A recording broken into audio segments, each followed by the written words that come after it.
Hello to all. जैसा आपको पता है कि हम केमिस्ट्री ओलंपियाड में नेक्स्ट स्टेज पर इनको के क्वेश्चंस अब डिस्कस कर रहे हैं और ऑर्गेनिक केमिस्ट्री के कुछ क्वेश्चंस हम लोगों ने डिस्कशन करना स्टार्ट किया था लास्ट सीरीज से। और हमने देखा कि क्वेश्चंस के थ्रू भी हम कॉन्सेप्ट को समझ सकते हैं और अप्रोच कर सकते हैं, हमारी अंडरस्टैंडिंग बना सकते हैं कि किस तरीके से कम वर्क करके हम ओलंपियाड्स में अच्छा परफॉर्म कर सकते हैं।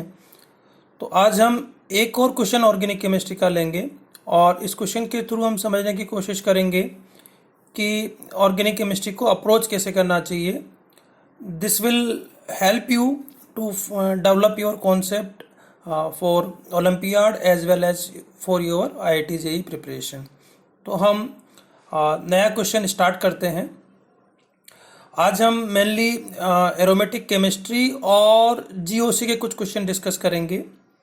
जैसा हमने बताया था कि यहाँ पर एक पैराग्राफ दे देते हैं और पैराग्राफ नॉर्मली ज़्यादा मतलब का होता नहीं है ज़्यादातर केस में, तो पैराग्राफ के बेस पे क्वेश्चन होते हैं। तो जैसे यहाँ पर ये जो क्वेश्चन है इसमें थोड़ा इंटरमीडिएट्स के बारे में बताया हुआ है कि कार्बोकेटायन इंटरमीडिएट्स बनते हैं और एल्कीन में जब हम किसी एसिड के साथ रिएक्शन कराते हैं तो इंटरमीडिएट कार्बोकेटायन बनते हैं और एल्कीन की रिएक्टिविटी को हम कार्बोकेटायन की स्टेबिलिटी के बेस पे डिसाइड कर सकते हैं।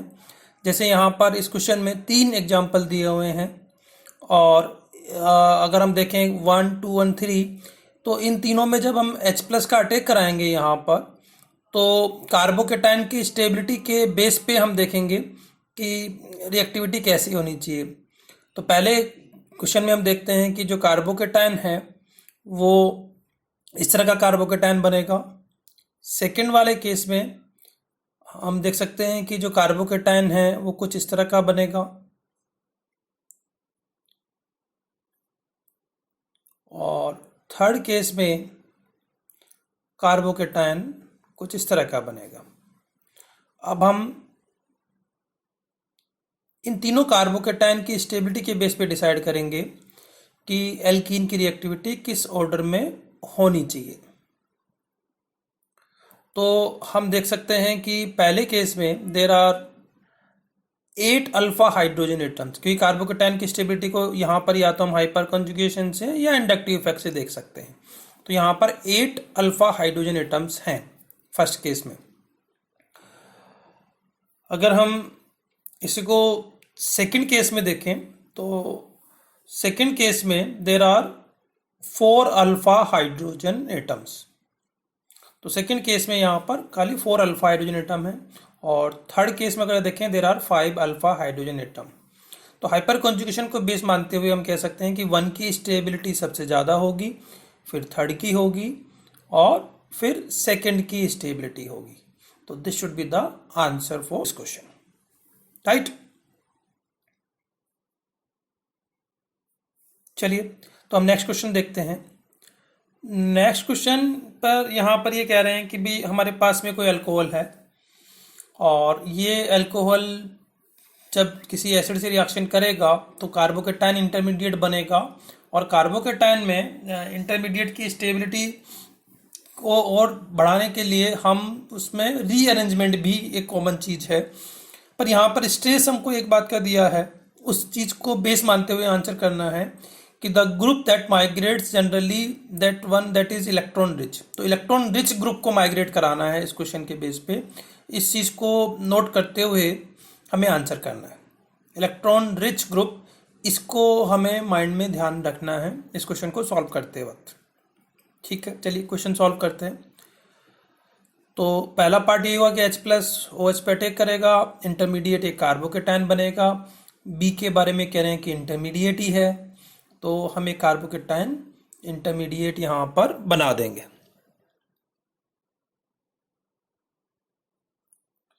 अब उसके बाद में हमें ग्रुप शिफ्ट कराना है कार्बोकेटायन को स्टेबलाइज कराने के लिए, लेकिन जैसा इस क्वेश्चन में मेंशन किया हुआ है पैरा में, इलेक्ट्रॉन रिच ग्रुप को माइग्रेट कराना है।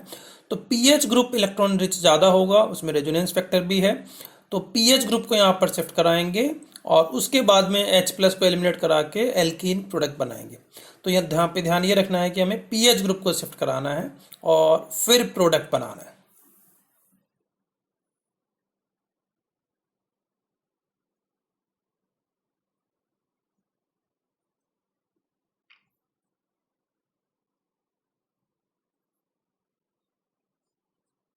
राइट, तो इस तरीके से हम चलेंगे। चलिए नेक्स्ट क्वेश्चन में चलते हैं। ये एल्केन का क्वेश्चन है और एल्केन में आप लोगों को पता है कि फ्री रेडिकल सब्स्टिट्यूशन रिएक्शंस होती हैं लाइट की प्रेजेंस में। तो जब क्लोरीनेशन रिएक्शन करा रहे हैं तो इंटरमीडिएट फ्री रेडिकल यहाँ पर बनेगा और रेडिकल की स्टेबिलिटी को हम चेक कर सकते हैं। रेडिकल की स्टेबिलिटी को हम लोग चेक कर सकते हैं with help of hyper conjugation. तो अगर हम जैसे इस पोजीशन पे देखें, हाइपर कंजुगेशन यहाँ पे देखें तो एक ही अल्फा हाइड्रोजन एटम हमको दिखाई देगा।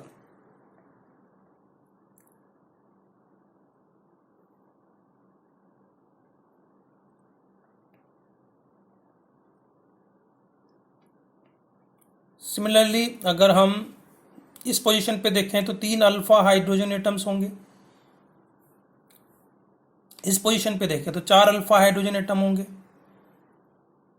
तो कंक्लूजन हम ये निकाल सकते हैं कि केवल एक ही पोजीशन है जहां पर सबसे ज़्यादा अल्फा हाइड्रोजन एटम होंगे अगर रेडिकल इस पोजीशन पर बनेगा। तो इस पोजीशन पे अगर रेडिकल बनेगा तो 7 अल्फा हाइड्रोजन एटम होंगे।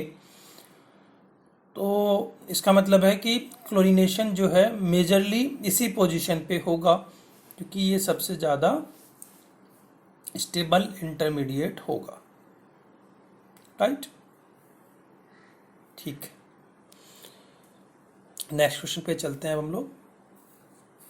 ये एक एरोमेटिक कंपाउंड्स पर क्वेश्चन है और इस क्वेश्चन में यहाँ पर एक पाई बॉन्ड है। डायग्राम थोड़ा ढंग से नहीं बना हुआ। तो यहाँ पर एक पाई बॉन्ड है। तो हम यहाँ पर इन जो 8 डायग्राम दिए हुए हैं इनमें हमको कुछ डिसाइड करना है कि कौन एरोमेटिक होगा, कौन नॉन एरोमेटिक होगा, कौन एंटी एरोमेटिक होगा। तो हमें यहाँ पर इन कंपाउंड को देखते हुए डिसाइड करना है। जैसे पहले वाले क्वेश्चन में ये पूछ रहे हैं हमसे कि एरोमेटिक कंपाउंड जैसे दिखाए हुए हैं डायग्राम में, तो हमें एक रूल पता है कि एरोमेटिक कंपाउंड हम बोलते हैं जब 4n+2 पाई इलेक्ट्रॉन सिस्टम होता है। एक पाई बॉन्ड में 2 इलेक्ट्रॉन हम काउंट करेंगे। तो अगर हमारे पास में 6 पाई, 2 पाई, 10 पाई, 14 पाई, 18 पाई इलेक्ट्रॉन सिस्टम होगा तो उसको हम एरोमेटिक कहेंगे। तो यहाँ पे हम कह सकते हैं कि फर्स्ट में 4 पाई इलेक्ट्रॉन सिस्टम है तो ये एरोमेटिक नहीं है। सेकंड वाला भी एरोमेटिक नहीं है, वो तो प्लेनर भी नहीं है इसलिए एरोमेटिक नहीं है। थर्ड वाला अगर हम काउंट करें तो यहाँ पर जो ट्रिपल बॉन्ड है उनमें से एक पाई बॉन्ड इसके प्लेन में होगा क्योंकि ये डायग्राम प्लेनर है और दूसरा पाई बॉन्ड रेजोनेंस में पार्टिसिपेट नहीं करेगा।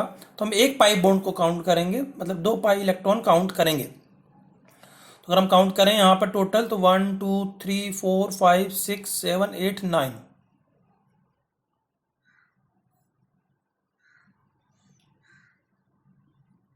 9 पाई बॉन्ड्स रेजोनेंस में पार्टिसिपेट करेंगे, यानी 18 पाई इलेक्ट्रॉन सिस्टम हो गया। तो 18 पाई इलेक्ट्रॉन सिस्टम एरोमेटिक होगा।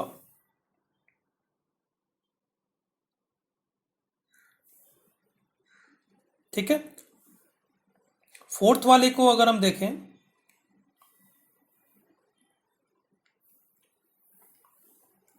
तो यहां पर 6 पाई इलेक्ट्रॉन सिस्टम है। 6 पाई बॉन्ड आप कह सकते हैं 12 पाई हो गया तो ये आपका एंटी एरोमेटिक होगा। फिफ्थ वाले में नाइट्रोजन के पास में कोई लोन पेयर ही नहीं है तो ये भी आपका नॉन एरोमेटिक टाइप का कंपाउंड हुआ। 6 वाला जिस तरह से डायग्राम बना हुआ उस फॉर्म में एरोमेटिक नहीं है। तो यहाँ पे क्वेश्चन ये पूछा कि जैसे शोन किया हुआ अगर ये इसकी दूसरी रेजोनेटिंग स्ट्रक्चर बनाते इस तरह की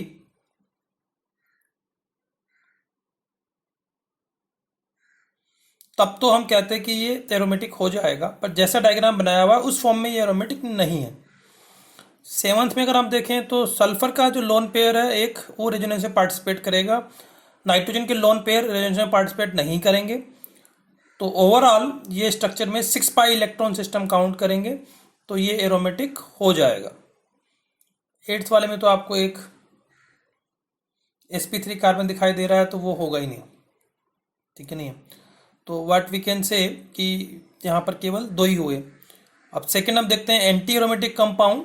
तो एंटी एरोमेटिक कंपाउंड्स के लिए हमारा रूल क्या है कि 4n पाई इलेक्ट्रॉन सिस्टम होना चाहिए और कंप्लीट स्ट्रक्चर प्लेनर होनी चाहिए, डीलोकलाइजेशन होना चाहिए। तो पहली स्ट्रक्चर में बोरोन के पास वैकेंट डी ऑर्बिटल है, सॉरी वैकेंट पी ऑर्बिटल है, डी नहीं है, वैकेंट पी ऑर्बिटल है, वो डीलोकलाइजेशन पार्टिसिपेट करेगा और 4 पाई इलेक्ट्रॉन सिस्टम है, स्ट्रक्चर प्लेनर है तो एंटी एरोमेटिक हो जाएगी। सेकेंड स्ट्रक्चर आपके आप देख सकते हो कि प्लेनर ही नहीं है, तो डायग्राम में भी दिखाया हुआ, तो एक कॉन्जुगेशन में पार्टिसिपेट नहीं करेगी, इसलिए इसको हम नॉन एरोमेटिक कहेंगे, एंटी एरोमेटिक नहीं कहेंगे। 4th वाली प्लेनर है और आपके पास में 6 पाई बॉन्ड्स हैं तो एंटी एरोमेटिक हो गई है। और बाकी हम 5th डिस्कस ही कर चुके हैं, नॉन एरोमेटिक है, और 8th भी नॉन एरोमेटिक है क्योंकि इसमें भी रेजोनेंस कंप्लीट नहीं है। तो एंटी एरोमेटिक आपकी 2 हुई यहाँ पर 1 और 4। नॉन एरोमेटिक हम काउंट ही कर चुके हैं कि आपकी सेकंड नॉन एरोमेटिक है, 5th नॉन एरोमेटिक है, और जैसा दिखाया हुआ उस डायग्राम में 6th नॉन एरोमेटिक है और 8th नॉन एरोमेटिक है। 4th पूछा है non aromatic as drawn but it has resonance structure that is are aromatic. तो वो ऐसा केस हम 6 का ऊपर डिस्कस कर चुके हैं। 6 में ही ऐसा होगा कि रेजोनेटिंग स्ट्रक्चर इसकी एरोमेटिक बन जाएगी।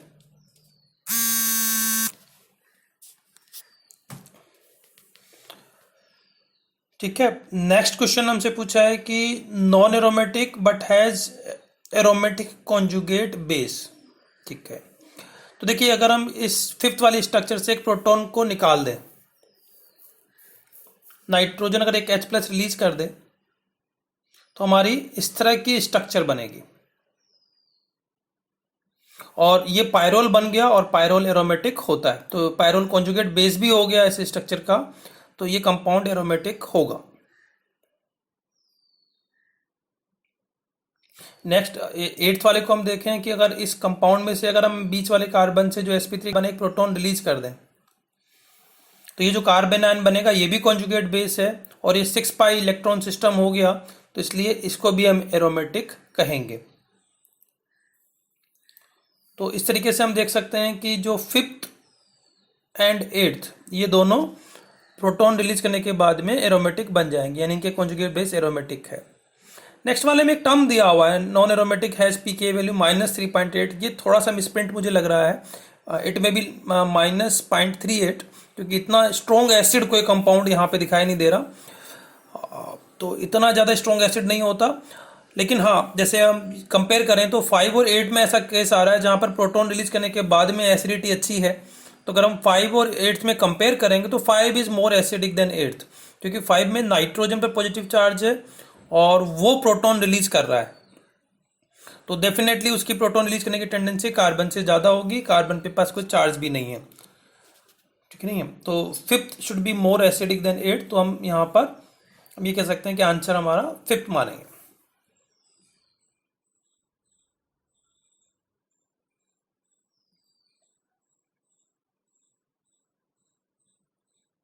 ठीक है, तो चलिए आगे चलते हैं।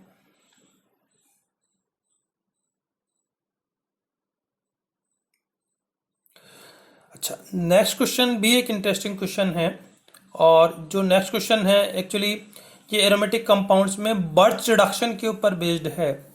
बर्च रिडक्शन एरोमेटिक कंपाउंड्स में होने वाली रिएक्शन है जिसमें हम सोडियम या लिथियम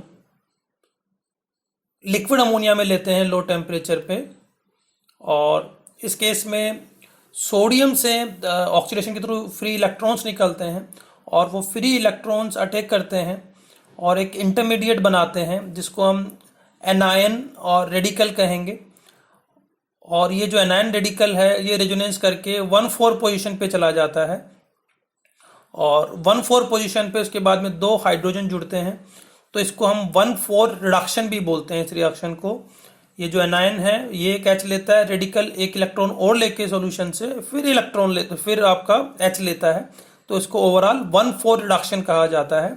तो बेंजीन में अगर हम रिएक्शन कराएंगे तो ये 1,4 साइक्लोहेक्साडाइईन ये प्रोडक्ट हमको यहाँ पर मिल जाएगा। तो यही सारा यहाँ पे लिखा हुआ है। तो अब यहाँ पर एक उन्होंने एग्जांपल लिया है 3-मिथाइल मिथॉक्सी बेंजीन, 3-मिथाइल एनिसोल, इस तरह की स्ट्रक्चर होगी इसकी 3-मिथाइल एनिसोल की। ये 3-मिथाइल एनिसोल में एक इंटरेस्टिंग बात क्या है कि ये OCH3 और CH3 दोनों ही बेंजीन के लिए इलेक्ट्रॉन डोनेटिंग ग्रुप माने जाते हैं। तो जब इसका हम रिडक्शन कराएंगे तो इन दोनों पोजीशन पर, चूंकि ऑलरेडी इन कार्बन पे इलेक्ट्रॉन डेंसिटी ज़्यादा होगी, तो यहाँ पर कार्बेनायन स्टेबल नहीं होगा।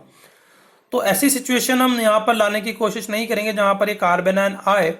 तो अगर हम मेजर प्रोडक्ट की बात करेंगे यहाँ पर, तब तो इस कार्बन का जहाँ पर ये इलेक्ट्रॉन डोनेटिंग ग्रुप जुड़े हुए हैं वहाँ पर रिडक्शन नहीं होना चाहिए। पर इन्होंने इस क्वेश्चन में मेजर प्रोडक्ट की बात नहीं की है, तो यहाँ पर ये कह रहे हैं कि भाई पॉसिबल स्ट्रक्चर ऑफ F बताओ। तो अगर हम पॉसिबल स्ट्रक्चर ऑफ F बताएंगे तो सबसे पहले अगर मेजर प्रोडक्ट को हम देखें तो ये कोशिश करेंगे कि उस पोजीशन का रिडक्शन ना हो जहाँ पर ये दोनों कार्बन हैं, तो उसके रेस्पेक्ट ऑर्थो पोजिशंस देखें यहाँ पर या पैरा पोजिशन देखें, तो इस तरह से रिडक्शन हो सकता है। क्योंकि 1,4 रिडक्शन कराना है तो हम कह सकते हैं कि मेजर प्रोडक्ट यहाँ पर इस तरह का हो सकता है कि OCH3 वाले कार्बन पर पाई बॉन्ड रह जाए और CH3 वाले कार्बन पे भी पाई बॉन्ड रह जाए और 1,4 रिडक्शन होकर इस तरह का प्रोडक्ट हमको मिल जाए।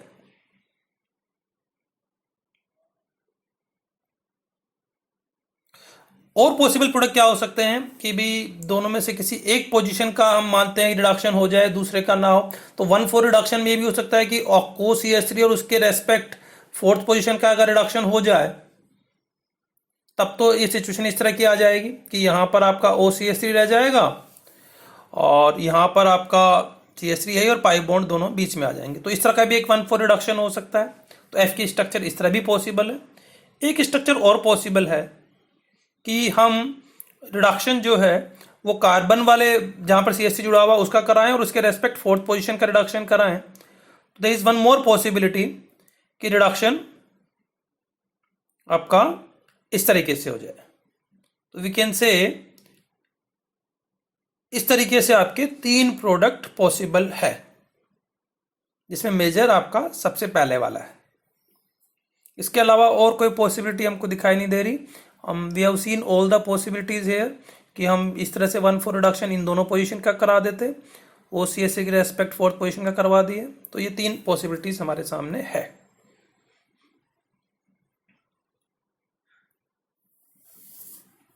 ठीक है, तो और कोई पॉसिबिलिटीज हमें यहाँ पर नहीं दिख रही। तो अब हम नेक्स्ट पार्ट पर आगे चलते हैं इस क्वेश्चन में।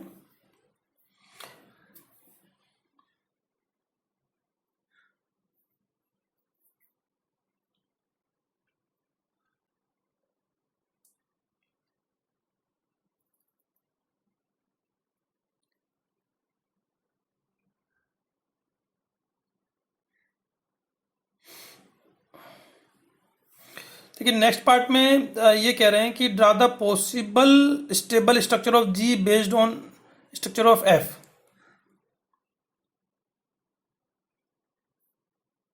पर उसमें हम G में करवा क्या रहे हैं, जहाँ पर डाइल्यूट मिनरल एसिड से इसकी रिएक्शन करा रहे हैं F की। Mineral acid means you can take HCl, HBr, HF, कुछ इस तरह का कंपाउंड से रिएक्शन कराएंगे।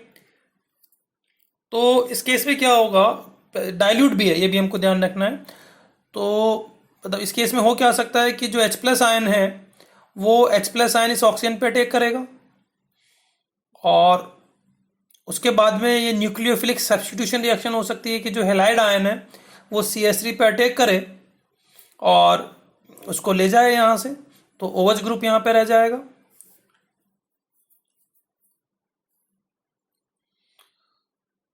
तो इस तरह का एक कंपाउंड मिल गया। अब चूंकि ये एक इनोल फॉर्म है, ये टोटोमराइज कर सकती है कीटो फॉर्म में, तो हमें इस तरह का प्रोडक्ट मिल जाएगा यहाँ पर।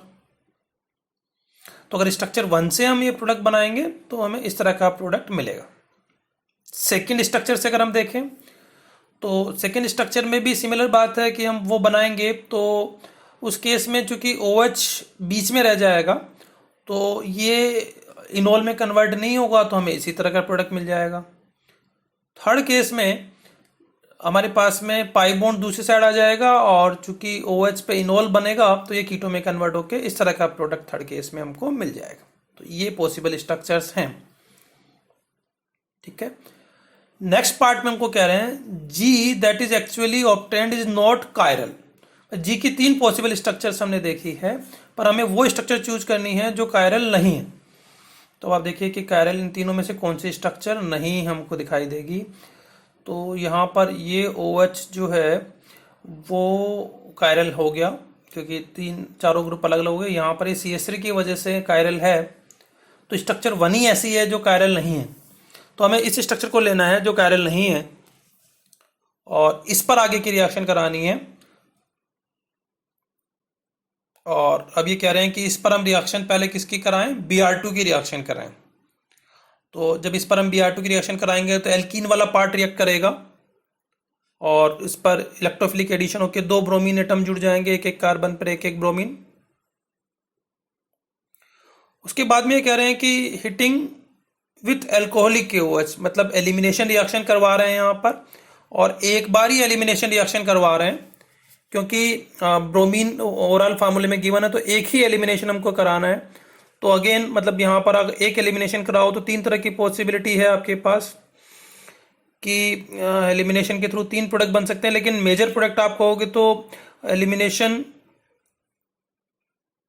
उस पोजीशन से होना चाहिए जहां पर स्टेबिलिटी ज़्यादा है। तो कीटो के रेस्पेक्ट अगर आप देखो यहाँ पर पाई बॉन्ड अगर यहाँ पे आ जाए तो कीटो के रेस्पेक्ट ये कॉन्जुगेशन में आएगा।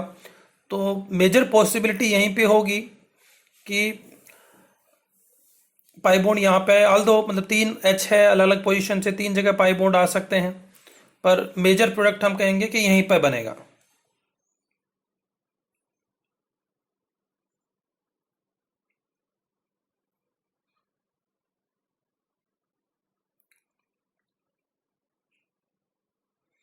ये यहाँ पर ही पाई बॉन्ड आ सकता था, पर ये फिर कॉन्जुगेशन में नहीं होगा। एक पाई बॉन्ड इधर भी आ सकता था, पर ये भी कॉन्जुगेशन में नहीं होगा।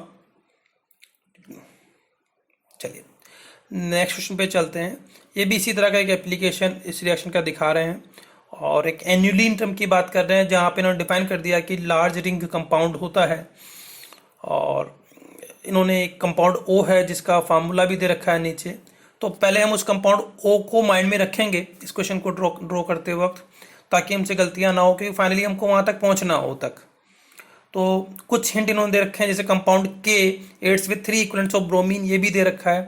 तो जब हम ये रिएक्शन कराएंगे सोडियम लिक्विड अमोनिया की, तो हम यहाँ पे देखना पड़ेगा कि रिडक्शन कितनी बार हमको करवाना है, क्योंकि वही बर्च रिडक्शन है, 1,4 रिडक्शन है।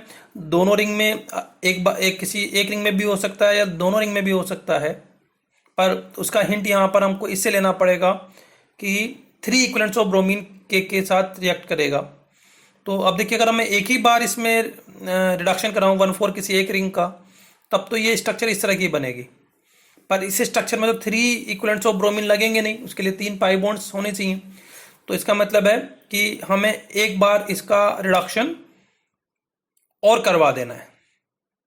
तो अगर मैं लेफ्ट हैंड साइड भी इसका रिडक्शन करा दूं तो यहाँ पर भी 1,4 रिडक्शन के थ्रू फिर हमें जो प्रोडक्ट मिलेगा वो कुछ इस तरह का प्रोडक्ट मिलेगा। तो अब आप देख सकते हो कि इसमें अगर हम रिएक्शन कराएंगे 3 पाई बॉन्ड अलग अलग हैं, तो 3 इक्विवेलेंट्स ऑफ ब्रोमीन यहाँ पर कंज्यूम होंगे, तो के की हम ये स्ट्रक्चर मानेंगे, राइट। उसके बाद में यहाँ पे कह रहे हैं कि हमने कार्बिन की रिएक्शन करा दी, और वहाँ भी हिंट उन्होंने दे रखा है कि कार्बिन के थ्रू जो प्रोडक्ट बनेगा वो साइक्लोप्रोपेन बनेगा। तो ये इंसर्शन टाइप की रिएक्शन होती है। अब कार्बिन की रिएक्शन कौन से जगह करवानी है, क्योंकि 3 पाई बॉन्ड अलग अलग हैं, 3 अलग अलग पोजीशन पे साइक्लोप्रोपेन टाइप से एडिशन हो सकता था। इसीलिए मैंने शुरू में कहा था कि कंपाउंड O की स्ट्रक्चर को माइंड में रखना है। तो अगर आप कंपाउंड O की स्ट्रक्चर को माइंड में रखोगे तो आपको आइडिया लग जाएगा कि हमें ये बीच में एडिशन कराना है, बीच वाले पाई बॉन्ड को CH2 के साथ ऐड करके साइक्लोप्रोपेन बनाना है, क्योंकि O की स्ट्रक्चर से इस चीज़ का आपको आइडिया लग जाएगा। तो हम कह सकते हैं कि हमारा जो L कंपाउंड है वो कार्बन के बाद इस तरह का बन गया। O की स्ट्रक्चर आप देखिए, इससे आपको आइडिया लगेगा कि कुछ इस तरह की स्ट्रक्चर है। तो अब हमारा L इस तरह का बन गया।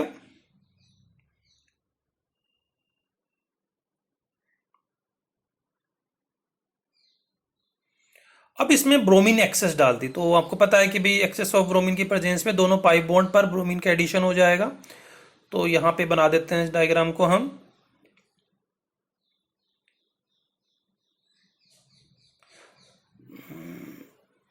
ये पाई बॉन्ड गलत बन गया, यहाँ पे ये साइक्लोप्रोपेन है। तो यहाँ पर ब्रोमीन हमारे ऐड हो गई,